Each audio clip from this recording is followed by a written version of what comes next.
Hiya guys, Spect here, welcome back to Immortal to Warhammer 3, continuing my Katarin 100 turn head start campaign. It has been a minute, I've not been up long. We had 5 hectic days at work.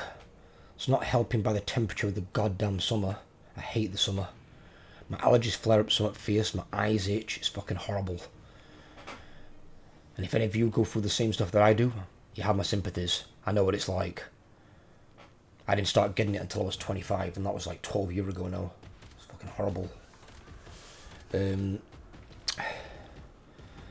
So yeah, I've not had much time to be able to do recordings, or should I say, not had the energy, because it's been that warm at night time. Still, I just haven't wanted to do any recordings. It's been that warm, I haven't just played games at all. I just wanted to try and stay cool in front of the fan. But now today it's actually quite cold with a nice breeze in the room. I'm going to get some recordings done. Hopefully try and get closer to finishing probably Katarin's campaign, in all honesty, even though I started Skarsnik's first, because Skarsnik's going to have a rough road with his campaign, because now I'm doing shorter videos as well. It means there's going to be more of them, but it's just going to be tricky. I can get the 30 settlements pretty easily, and obviously then I've just got to keep hold of Karakate Peaks, which I could probably put 2 or 3 armies to defend it if it came down to it. But I need to wipe out Belagar, and Belagar being one of the 2 strongest factions presently in that campaign is going to be an absolute nightmare to get rid of.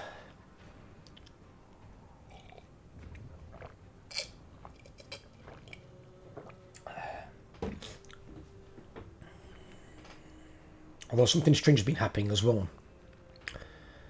YouTube has been like taking watch time off me for no reason. I don't understand why. Like other day I had a day where I had like 88 hours of watch time. They dropped it down to 79, and then dropped it from 79 down to 8.9, which is quite a substantial decrease. And I can't find any reason for it. And YouTube won't talk to me either, so I don't know what the hell's going on. I've sent them feedback, but if anything, it's made things worse.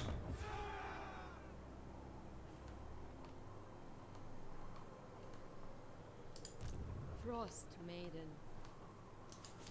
One land.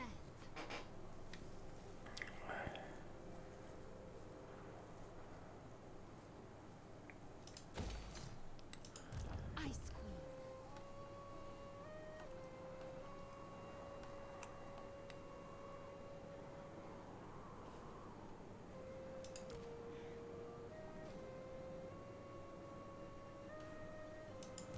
Okay. Tutored by ice. Is that a plague rat?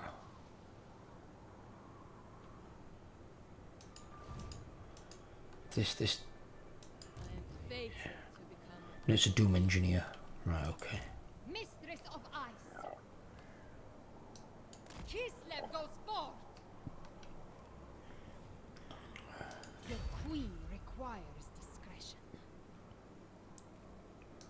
Frost winds carry me.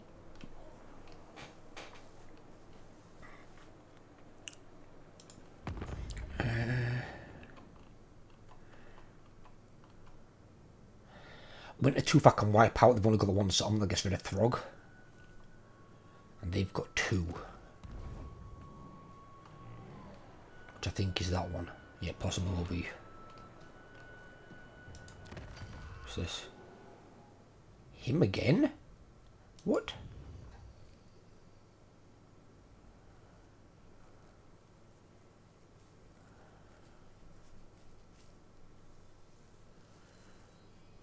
Favourite infantry. He's got so many buffs on there. Oh my god, that's ridiculous. How many of these is he going to get? He's got a right shit ton.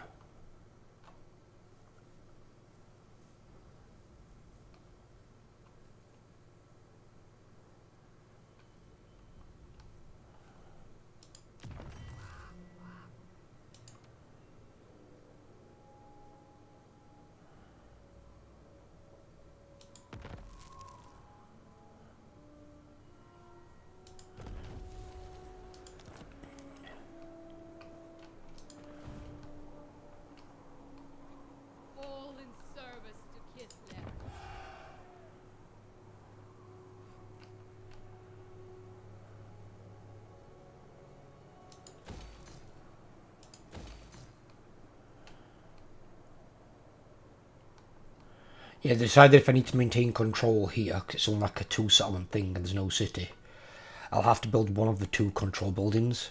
But that gives control and growth is useless once you've got your settlements maxed out, which is not hard. So I might as well build that one.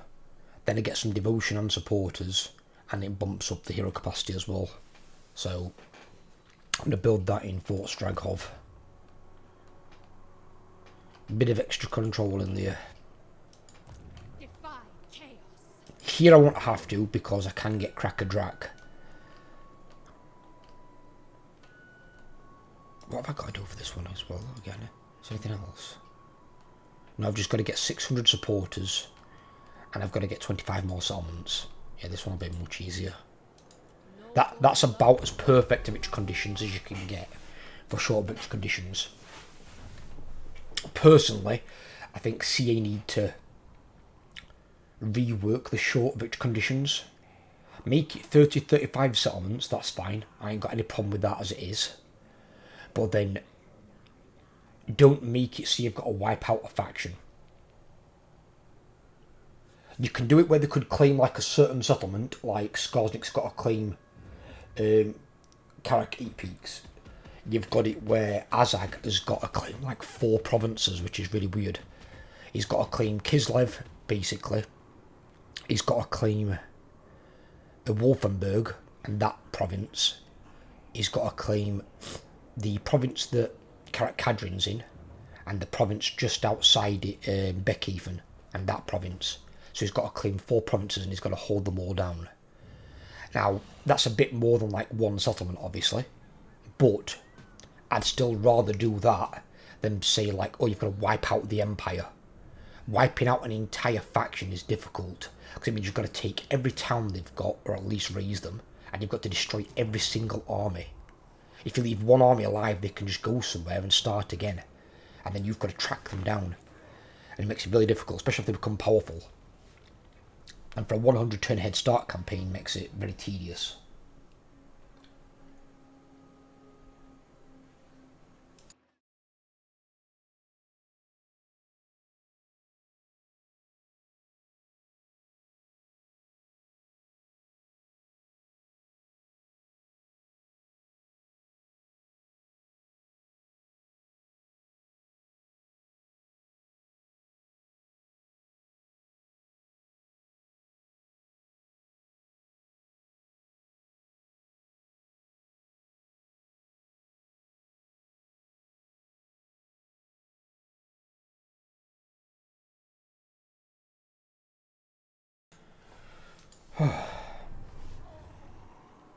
Did Throg just win a fight at Cracker Drac?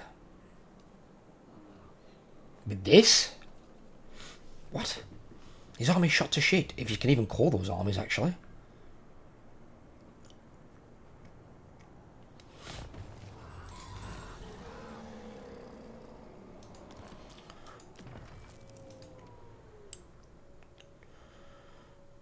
Ooh, yes. That lady will be a spicy one. So she's unbreakable, so she won't flee. That can be both a positive and negative. But usually a positive. Weapon strength plus 7% for infantry units, and then melee attack plus 5% Lord's army. That's good.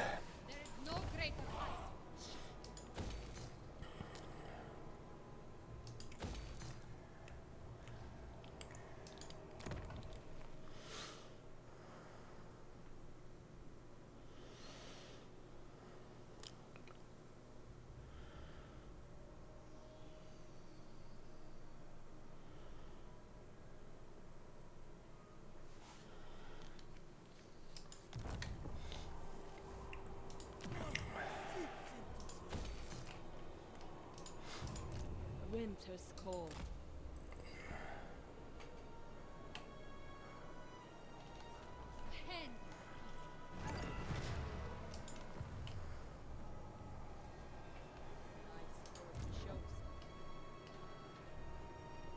It suits me.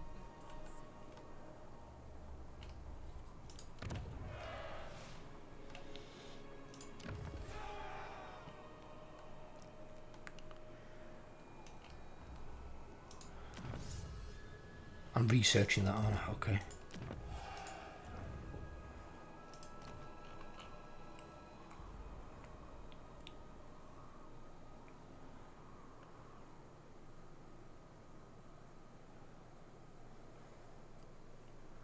I mean, there it makes the infantry cheaper. That's another option.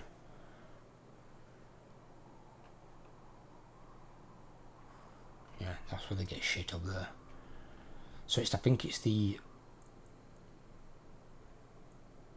Yeah, it's the bottom 3 so far.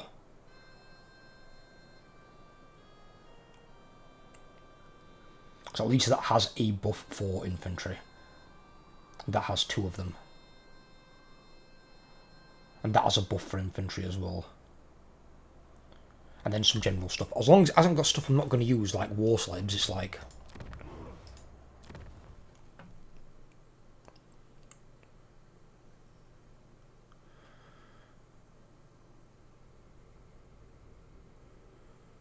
I mean, they're used for fingers as well. I mean, they do a lot of damage.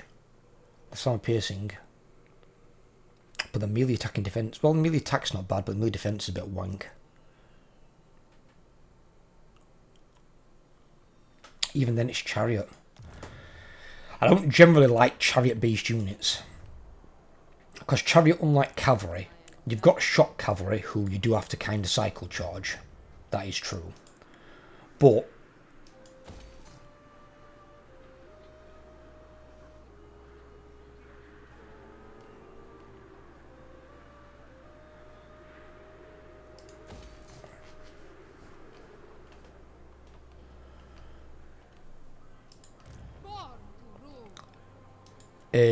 chariots basically do, I would say, the bulk of their damage on the charge. Think about. Who's Throg got Warby? Who's he got as allies, I mean, actually? Think about, I'm already at war with him, aren't I?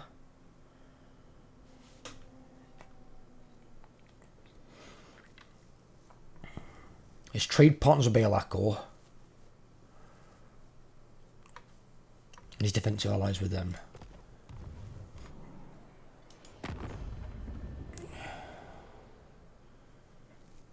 Hear me roar!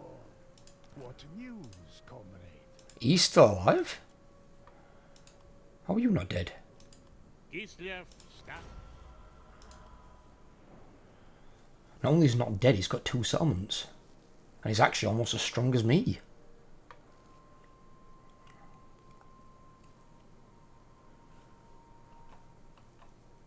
Champion of the... Impressive. Let the supplicant come forward.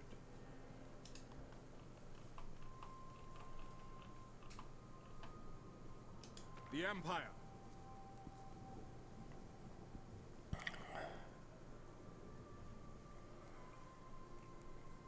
Sigma's will. By Sigma's will, come in peace. Yes. Who calls? Come then. Only Sigma's god, Ulrich, can judge it worthy or no. Very well. Yes? Approach us, friend.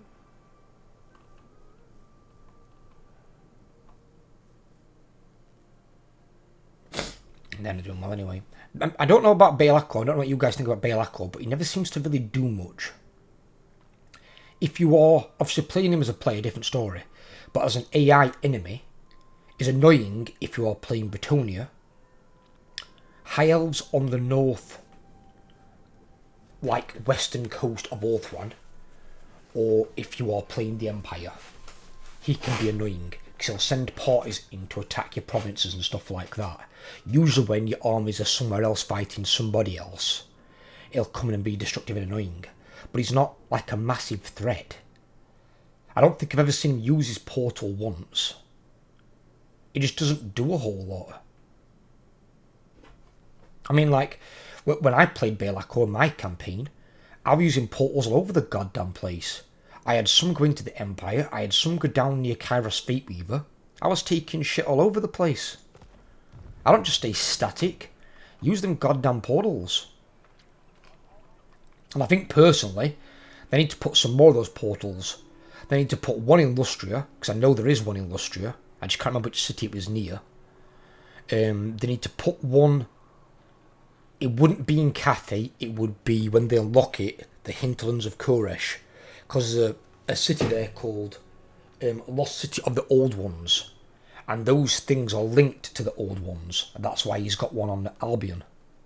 In all honesty, the only one that I'm not sure about why they've put one there is this one. Because that's not near anything that's related to that. So unless Balako can just create the bleeding things. Or unless they're just for the game, I suppose. But yeah, they should... They've got one obviously down near Kairos Fateweaver. So that's like there and the Southland Thunderdomes. There should be one over in Lustria, certainly. And then one over in the hinterlands of Koresh. And then basically he can attack almost anywhere on the map. Because from there he can go into Cathay. If they introduce Nippon... When they introduce Kingdoms of India, it can go into there. And then from Lustria, it can also go north into Nagaland. So it can teleport all over the bleeding map. So if you've got like 5 armies of Bealakor, you could have an army go through every single portal. And just start wrecking in 5 different locations. You could take war to the world on a scale like fucking Alexander the Great.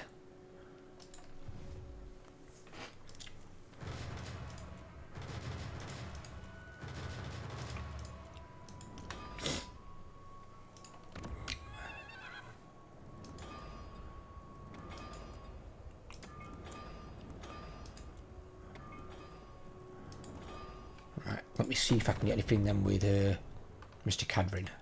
Yes. Greetings. You no doubt have a request. I'll hear it now.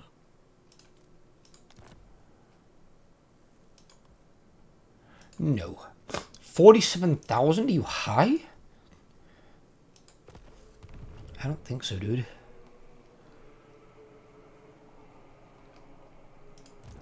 Maiden of the Frosts. Yeah, something I didn't want to do, or haven't wanted to do, but I've started doing, is I've been playing my single player campaigns. But what I'm doing is I'm playing factions. I'm not going to be doing a campaign of for a while. And then obviously not that particular legendary lord either. Frostfang's bite.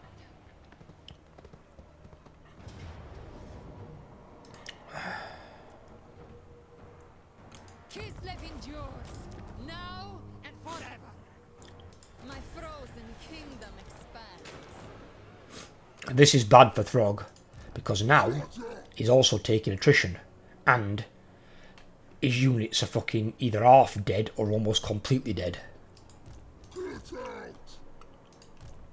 Queen of Kislev.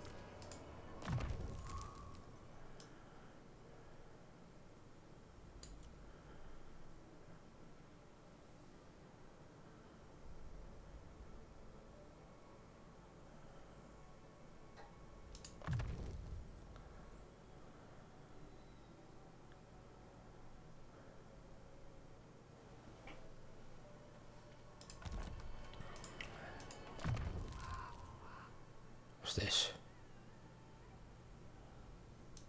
Yes.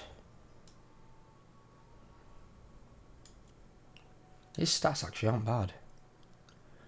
I can still bump them up.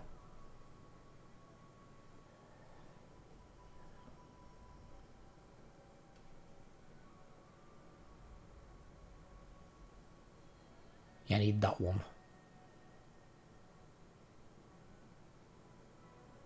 Ideally.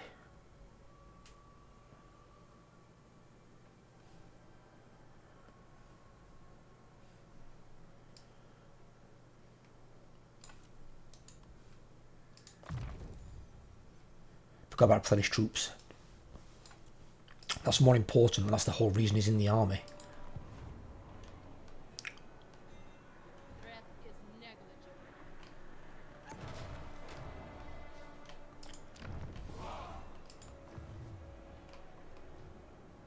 You will die cold and forgotten.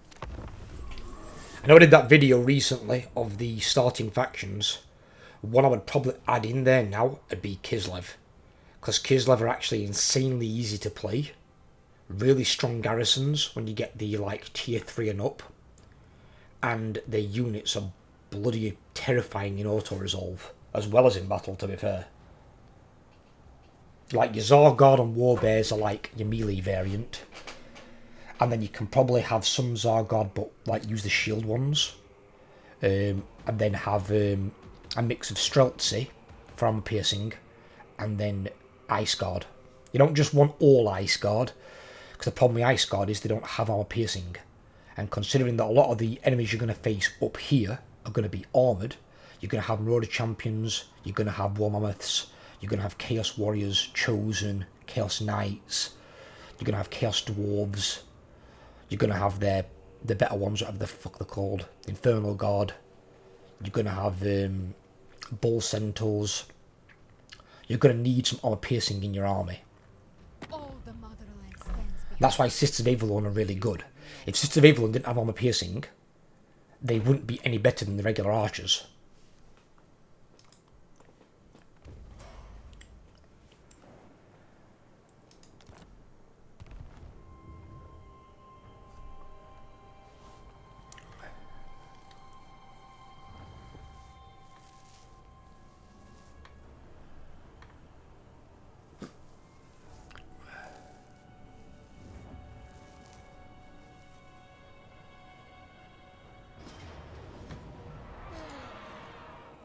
And Throg's about to kill himself.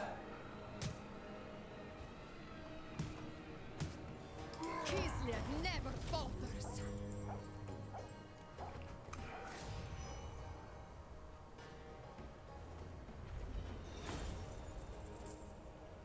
They will serve the motherland.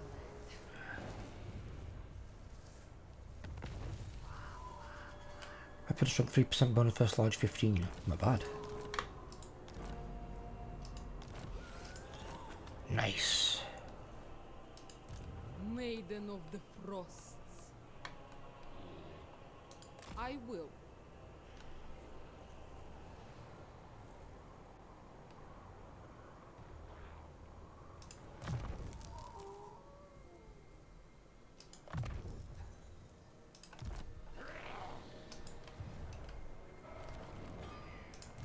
Frozen glory, I summon wealth.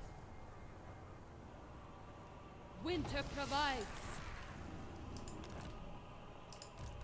I am Kislev's daughter. Await the Lord. Wintertide's child.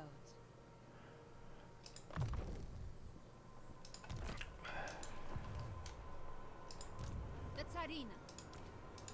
She's yours.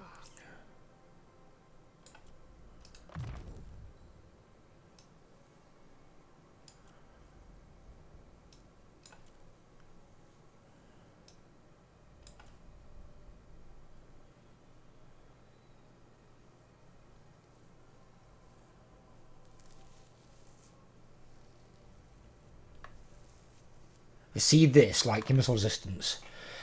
Some factions will need to take it, like Greenskins will need to take it because you'll be against Empire a lot, and probably Chaos Dwarves as well, to be honest, and then normal Dwarves, obviously. You might only need this with Katarin against Chaos Dwarves. My rule. Because Archeon and Norska, or what is the Chaos and Norska, should I say, don't really build many ranged units, and even then they don't build many that are good because they don't have any that are good. You don't go and play that faction and think, oh, I'll make a ranged army. No. You're gonna do that, you play High Elves, you play Wood Elves, you play Empire or Dwarves, you play factions that are actually good at making a ranged army. I am Kislev's daughter. Now, some of those factions can also make melee armies, as well, viable melee armies.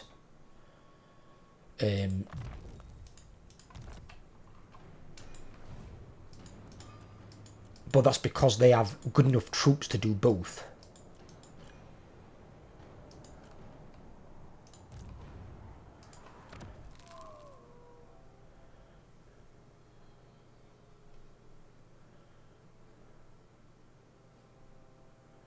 What the fuck? Where the hell did all these come from? Was I sleeping? Napping? Something? What? A fucking Scooby, what happened here? Well, they're both us. Alright, well you can have a different weapon, because the one you've got is crap. Let's give you that one.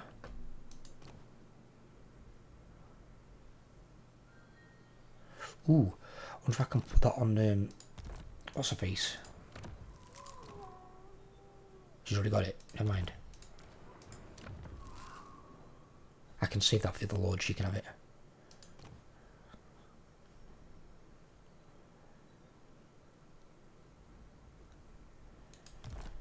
Okay.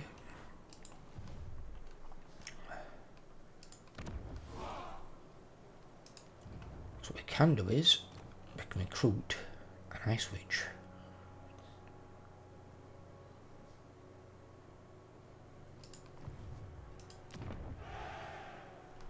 Isn't there a building that increases our fucking lord rank anyway?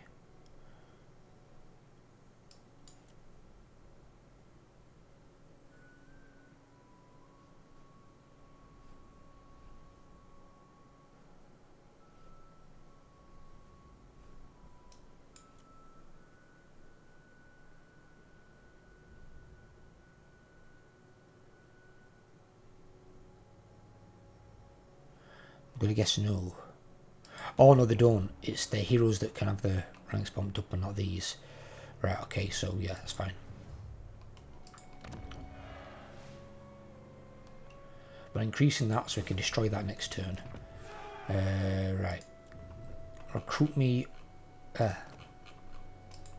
Olga. I was trained for this ice witch. The ice gold. Hailstorm. What's this do? Reduce speed.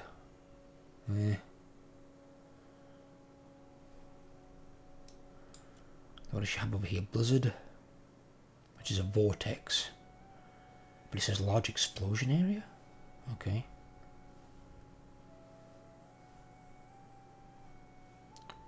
That's also apparently a vortex. Explosion does not affect friendly troops. Ooh. Something like Lord Crook. But that one probably does affect friendly troop. But we can try both.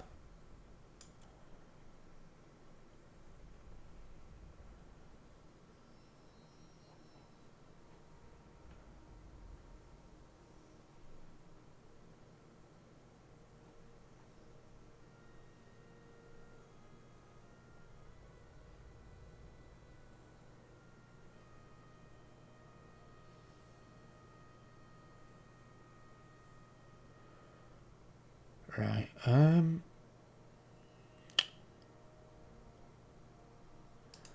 max me that out. A wondrous tool. Because I know Hailstorm is really good.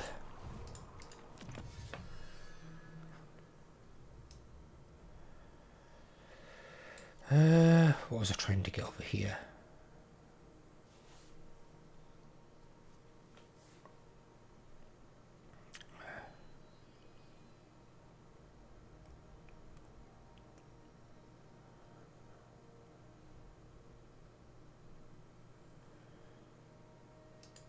Just give me that first one. Your Tsarina looks after you.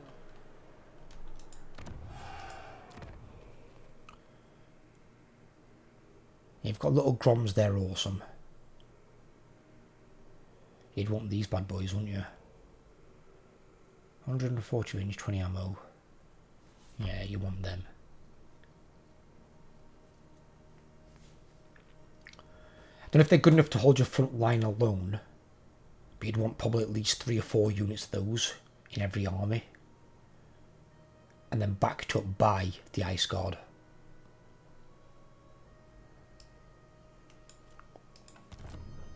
Because it's the same with the dwarves. Exactly the same with the dwarves. I do this for Kislev. The dwarves, you'll take your front line, you'll take... Can we actually reach that? I don't think we can we? We're just out. They will fall. I can't stop there.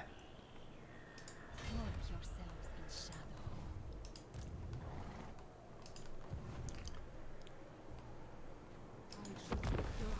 Yeah, it's the same with the dwarves. With the dwarves, you can't obviously take all thunderers or all iron drakes. You could until they nerfed their fire resistance for the iron drakes. But yeah, you could take, I'd say again, 3 or 4 units of either thunderers or iron drakes, or a mix of the two if you wanted to. Iron drakes aren't on piercing, but they do so much damage.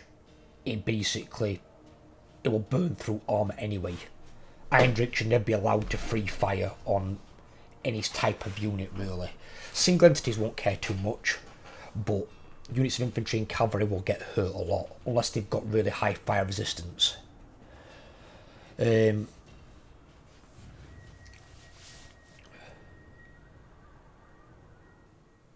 But then the bulk of your army will be quarrelers. And again, quarrelers aren't armor piercing. But you need something that can fire over your front line. It's no good having thunderers and iron drakes that will fire through your own troops and murder half your own army. So you need something that can fire up and over. So even with dwarves, you'll make use of quarrelers right into the end game because you have to use them. That's the only thing you can use in that particular scenario. And then again, you've got your grudge throwers. And you need artillery that does the same thing as well. You can try and use cannons sometimes, but cannons, they can get shit angles. And sometimes when the enemy's coming in, they, she's really strong, fucking hell. They can have like a swift angle, and basically it can go through like 3 or 4 of your own units. And they're just not worth taking. And any artillery unit that requires like more direct line of sight and can't fight in an arc, I don't take. Like with Skaven, I won't take warp lightning cannons. I just won't. I'll take plague claw catapults, and then I take the poison wind mortars, because they do exactly what you need them to do, up and over. Like Empire mortars, I love Empire mortars. They're great. Especially in sieges. Because any unit that's like, oh, stand on the ball. It's like, no, you fucking won't. You get blown off the wall.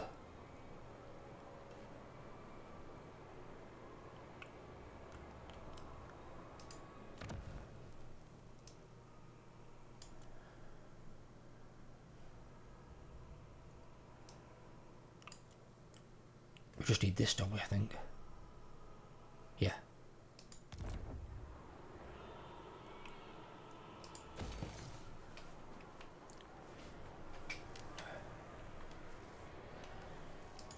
Sister of ice. I am the storm.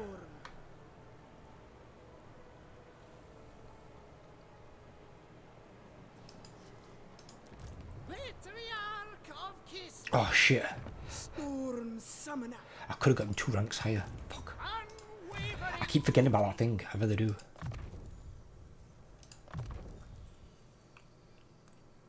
Repent! Repent! Jesus Christ, shut up, you absolute lunatic. Weaver of Is it going, repent? Repent! It's like, you'll repent in a minute when I beat your head with a frying pan, you fuck. Fucking hell. the snowbringer.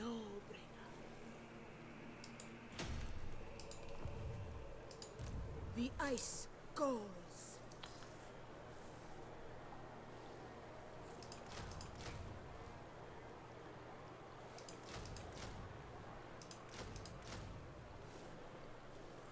Ooh. Gives her the start of an army though. Bride of the ice. And she's already got buffs for him as well. Weapon strength for him, and then 5% mobile attack for everybody.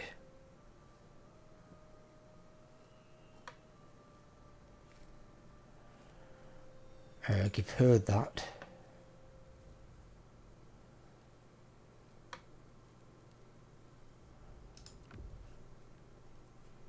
It aids needs my ice master. This freaking lunatic can have that.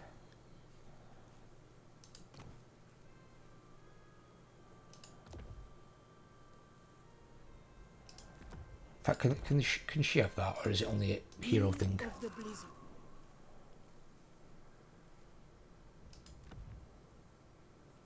Apparently she can have that. It will render me unassailable. Absolute devotion. You have it then. Don't know why would I have Head Wizard, he can't cast spells. Of ice magic. Now I can get rank 9 units, that's disgusting. So, you can get reasonably high ranked heroes, especially if you use the commandment, which I keep forgetting to use. And you can get literally troops recruited at rank 9 pretty much all the time. So even if you kill a high ranking Kislev army, they can recruit another one. So I don't think their experience has been earned, they can recruit them at like max experience, which is completely stupid. Which to be? I control the frosts. I summon wealth. I train well.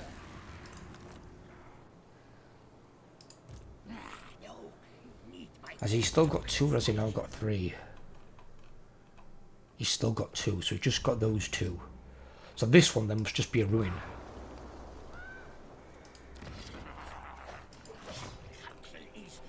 And what's that attached to? Because they're all red.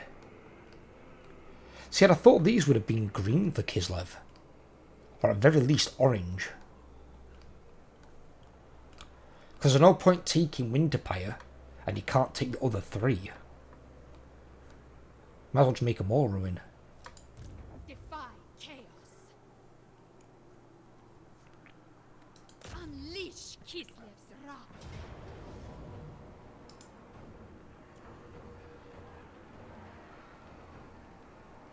Victory by blade and thrust. The motherland grows.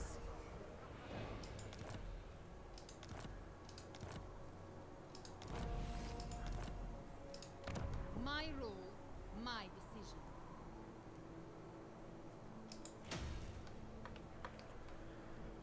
Oh shit, what's... is that port? That's port, okay. We don't need that there though, no. The Tsarina. So actually, because that's a port, I can build that there, and then build the defences. Yeah. That'll be better. Done with infinite grace. Suffer Let's see if you can take him out. Disgrace the Failed! mistress of ice. Ooh. It's very good. Do I want to use it to recruit from as well though?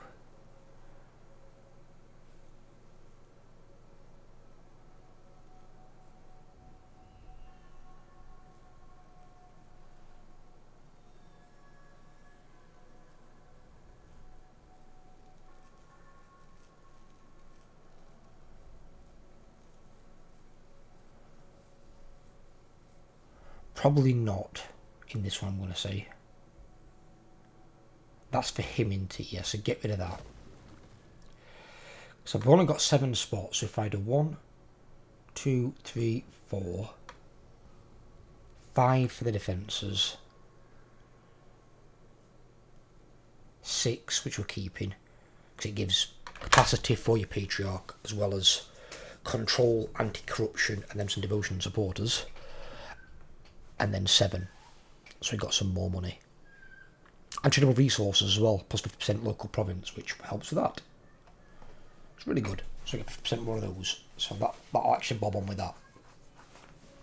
It's confusing seeing it as a city, and it's almost like Kislev's got its own dark fortresses, but it's only certain ones that are the key big cities of Kislev.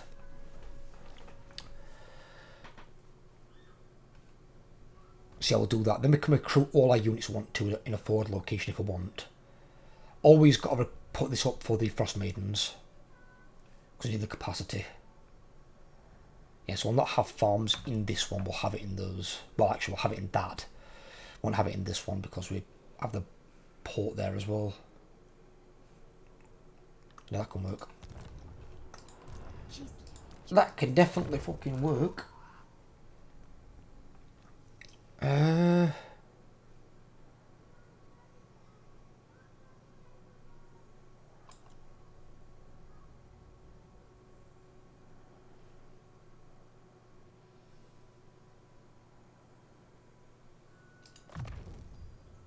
A gift from Kislev's great gods.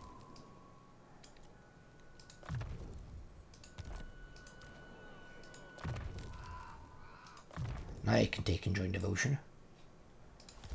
There we go. Right. I'm going to leave this part here for today, guys. I hope you've enjoyed. If you have, leave a like. If you're new around here, please drop a sub. Help grow the channel. I'd really appreciate it. And I'll catch you on the next video. Take care, everyone, and have a great day.